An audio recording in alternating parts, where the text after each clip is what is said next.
गत्यात्मक या संरचनात्मक मॉडल।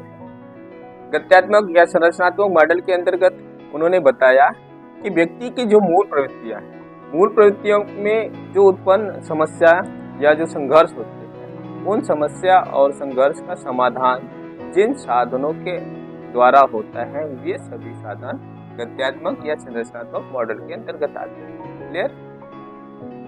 अब उन्होंने इस साधन को जिसके द्वारा वो समाधान होता है उसको 3 साधन बताए। वो साधन 3 है। पहला ईड, ईगो, सुपर ईगो।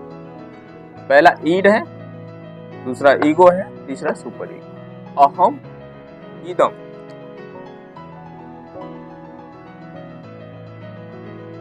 इदम, अहम, वरा। ईद यानी इदम क्या है? इदम व्यक्ति में जन्मजात होता है। इदम जो है व्यक्ति में पहले से यानी जन्मजात होता है।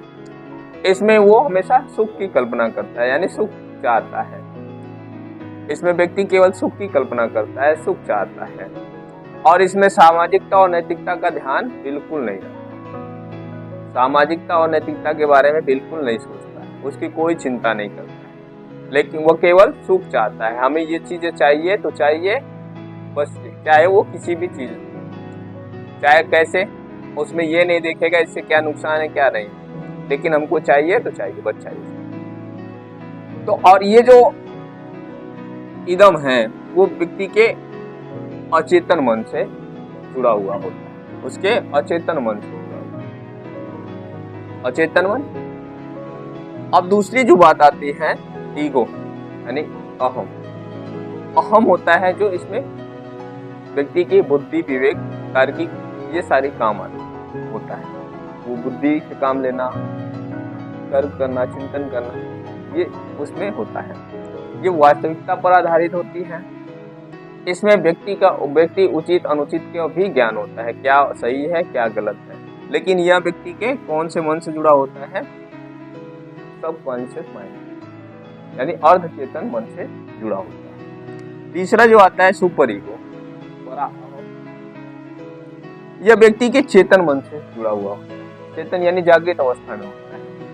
ये सुषुप्त अवस्था समझ लीजिए, ये दोनों के बीच की अवस्था है, और ये जागृत अवस्था यानी चेतन अवस्था यानी चेतना में रहता है। तो इसमें एकदम पूरी तरह सामाजिकता या नैतिकता के ऊपर आधारित होता है। यह अवस्था पूरी तरह, ये जो पराअहम है, पूरी तरह व्यक्ति की नैतिकता और सामाजिकता पर आधारित होता है। इसमें व्यक्ति यानी जिस व्यक्ति में सुपर ईगो ज्यादा होगा वो हमेशा अच्छे कार्य करेगा, बुरे कार्यों से बिल्कुल दूर रहेगा, चोरी नहीं करेगा, मतलब जो बुरे कार्य हैं, अनैतिक कार्य, वो नहीं करेगा, बिल्कुल नहीं करेगा, उससे उतना ही दूर रहेगा। जितना ज्यादा रहेगा उससे उतना ही ज्यादा दूर रहेगा। अगर व्यक्ति में ज्यादा है तो अच्छे कार्यों की तरफ रहेगा, और बुरे कार्य से उतना ही दूर रहेगा जितना अच्छा कार्य है। ये एक ईगो, सुपर ईगो। क्लियर है। अब एक बात और आती है, यहाँ तक क्लियर है?